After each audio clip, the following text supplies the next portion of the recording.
Hi everyone, it's Anwar Khalil from My Recruitment Plus, and welcome to another episode of the podcast series here at My Recruitment Plus. I've got with me Ben. Ben, thank you for taking the time and welcome to the podcast. Thank you for having me. Would you like to introduce yourself? Perhaps just look at the camera for a moment. Just introduce yourself and what you do at My Recruitment Plus. Hi, I'm Ben. I am the support manager, along with many other things, but primarily the support manager here at My Recruitment Plus. Excellent. Ben, this podcast is about talking to graduates, IT grads who might have just finished a degree in computer science or software engineering or any of those equivalent disciplines. And we would like you to talk about what it would be like for them and why would they join a company like ours, our company? Why would they join us? What would they get out of it? So perhaps if we split it up into the hard skills and the financials and the soft skills and the culture and things like that.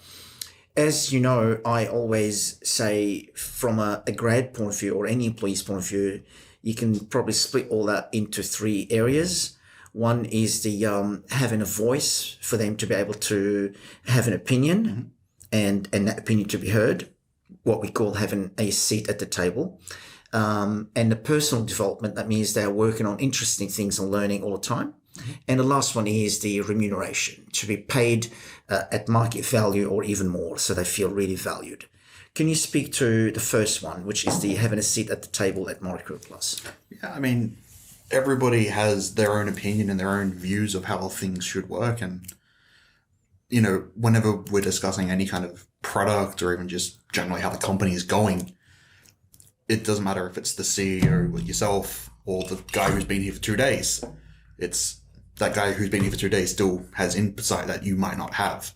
So it's a detriment to us if we didn't offer them that seat at the table and actually let them add value straight away. Yeah, thank you. And the second part was the personal development for them to feel that they are learning, so they remain competitive in the market. Could you speak to that, what it means for them to be at My Recruitment Plus? I mean, there's a lot of cross-pollination in the teams, essentially. You know, the software devs aren't just working by themselves in isolation. They're talking with the guys in sales and getting feedback about what things are talking about there, and the guys in the support team, and the guys who do all the infrastructure. So there's not just you sit in your silo and you don't ever talk to anybody and either learn just specifically your path, but you also get the ability to learn from others in the company who do, you know, you might be a software dev, but you might have some interest in sales. Yeah. You can go and talk to the sales guys and actually, you know, add some value there. And that's actually where you think, oh, sales actually sounds kind of interesting. I chose wrongly in my career, but now I can pivot my skills. Yeah. So there's no locked in sort of aspect to that. And how long you've been in the company for, and did you, as I understand, of course, you started yourself as a grad. Could you speak from your own experience, how much you've grown in the period that you've been here? Well, I've been here almost 6 years now. And when I came in, I knew basically nothing. I knew what uni taught me, which was mostly outdated garbage.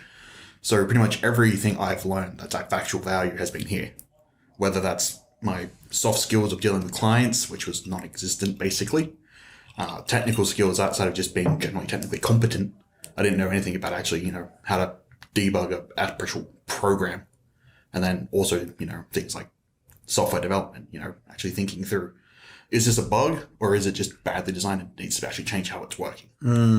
That's like, you know, I knew none of that when I started here. Yeah. I didn't even think about it. And what's your favorite thing now to do at My Recruitment Plus? Because you do a bunch of hats and they're quite diverse. And you're an executive in our business, by the way, right? Yeah. Right now. So you're on the executive team on a daily basis. You contribute to how the company's run. What's your favorite thing to do when you're on the floor doing things? Honestly, I like problem solving, and that's in a variety of different areas in the company, fortunately for me. You know, I like the day-to-day problem solving of talking with clients and their problems they're having. I also like the problem solving of working with the project team and the developers about things that are coming in the future, because that all sort of ties into one, but it's across multiple teams again. So I like that I can interact with multiple different people and different teams. And what's the biggest stuff up that you've made, if it's if it's okay to talk, because clearly it's a public video, going to be viewed by everybody. But can you share some of the stuff ups that you've made, and just one, and talk to how we deal with mistakes, especially when someone who's committed to the company and their heart in the right place. How does this company deal with mistakes? And I think the one that always comes to mind is one of the ones I made when I first started here. There was something in the system I think was like incredibly slow for a client or something. And, it was always on the plan to deal with it, but the way I worded it to the client, it made it sound like it's not happening for a year, go away. And then basically when that escalated up the chain to like you and Pavitt, my manager at the time, it basically turned into, okay, we'll just drop what we're doing because Ben's done a dumb thing here. We need to fix that. So basically from there, I think all the dev guys dropped what they were doing. And then like over that day or two, whatever it was, worked on actually solving that problem. So we go back to the client and say, sorry, the new guy did it dumb. Yeah.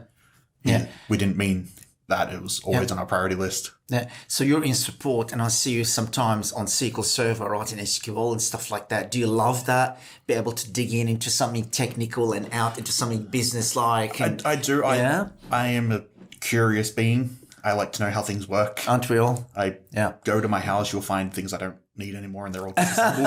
And then they're in a box of just parts. I don't know what those are, but something's in there. Yeah. So I'm very inquisitive. I like to know how things are done. I don't like not knowing how things are working, at least at some level. So and this role, because I can cross-pollinate across things again. I can go and dig into something if I find it interesting. Yeah. Ben, thank you for taking the time, and we're honored to have you at MyRecruitment Plus. You've been an amazing guy, and thank you for the chat for the podcast. Oh, thank you so much. Thank you, guys. We hope that you've enjoyed that piece, and if you enjoyed the content, don't forget to subscribe. Thank you very much.